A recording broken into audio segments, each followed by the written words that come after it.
Deano here from Unsell 4x4. I'm here at Roving Mechanical in Peakhurst in New South Wales, a Land Rover specialist. I'm here today because my Defender is it's got problems again. It always seems to have problems, but she's an old girl, a 94 model, 300 TDI. This time it's springs and shocks, so we're going to replace them with some new OME kit and give it a 2-inch lift in the process.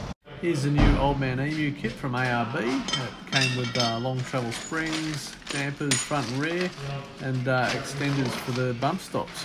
It also came with these little bits that go on the end of your sway bars, but I don't have sway bars fitted to my Defender, so we won't worry about those. So what are we doing here, Pete? I'm just measuring before we do the springs and shocks. Yep. We can see that it actually has improved when we change the springs. Okay, cool, mate. So this Pete is Pete Davis from Roving Mechanical, and he's been working on my Defender since I've had it, which is coming up to 5 years now, I guess. And just here he's whipping off the covers off the top of the shock towers up front so he can loosen them off. As you can see here, the shock mount towers are off, and they're the old shockies sitting on the bench there, and there's some old XGS shocks, and they're well past their use-by date. So that's one buggered shock mounting retention ring. You can see the studs buggered there, and luckily there's a spare one in stock. And here's the new OME shocks being fitted to the shock towers.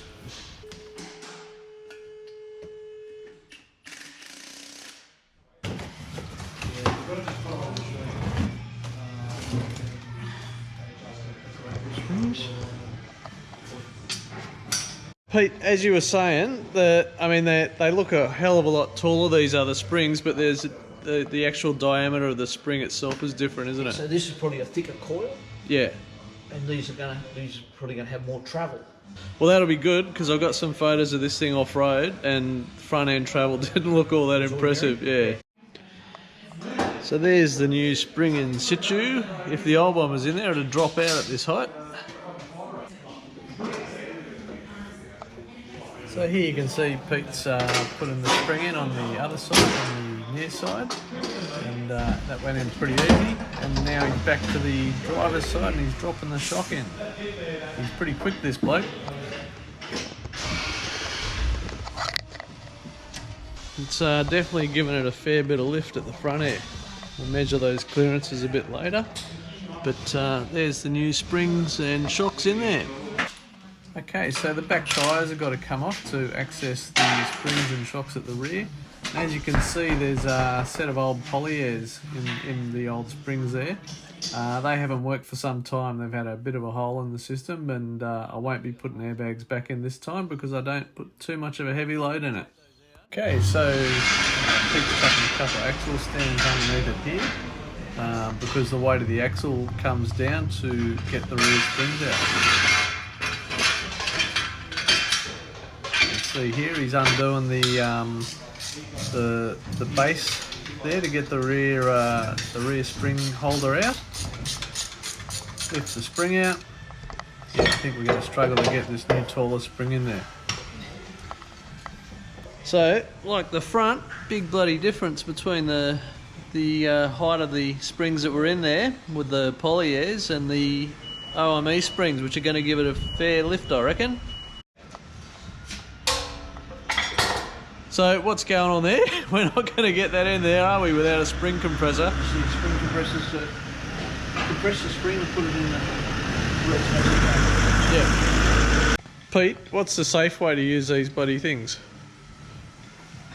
Good question. I don't know yet. Hang on.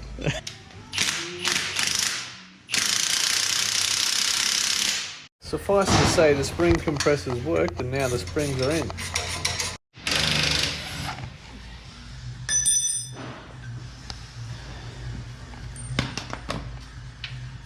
So because we've got the longer springs in here, we've got to fit in these spaces between the bump stops and the axle, and that's how it's going to work, and that'll bolt straight back up into there.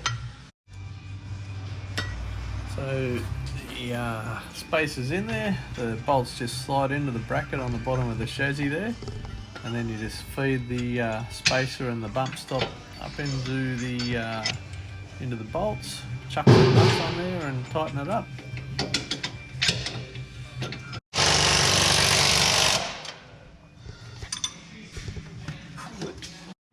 Once the bump stop extenders were in, the shocks went in next, and as you can see, these ones have got an eye at the top and a pin at the bottom. So the eye at the top bolts on first, and then you feed the pin through the bottom end of the axle.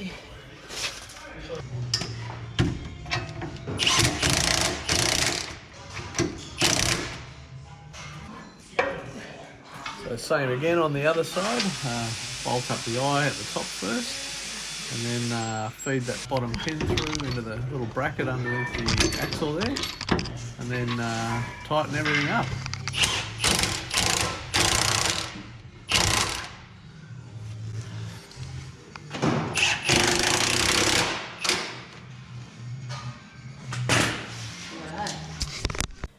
Now the back end sorted, we've got to head back up to the front and put the bump stop extenders up the front end. We're taking out these bump stops And putting the spacers in to lower the bump stop.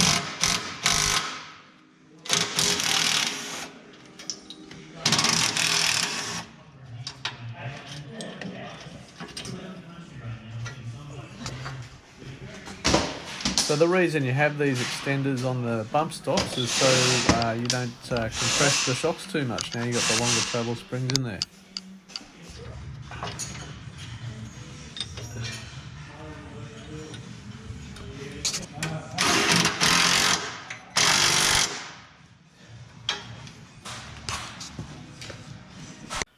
Okay, so we got all 4 springs and shocks in there. We've got the bump stop extenders in there, and everything's tightened up and it's coming down off the hoist.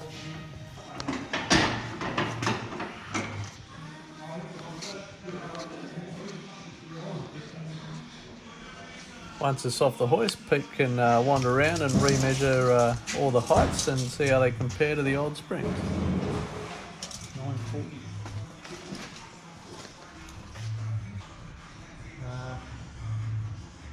960.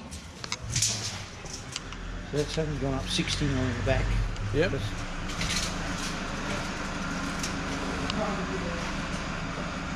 20. Just 940. 940. Left to right. Always talk your wheelmans. So we got the new shocks and springs in. They're sitting a fair bit high. How much higher was it? It was about, I can't remember, 80 mil higher. But you know, this is before the test drive.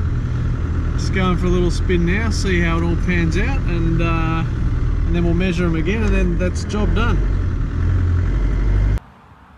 Okay, so I've driven the 80 odd K back down to my joint from Peakhurst, and I've got to say the Defender is riding beautifully. It had a couple of other little issues, a steering wobble that Pete sorted out, a couple of new things underneath there. But yeah, the suspension kit on road is fantastic. I'm really pleased. I'm really looking forward to seeing how it goes off road, and hopefully that'll be happening pretty soon.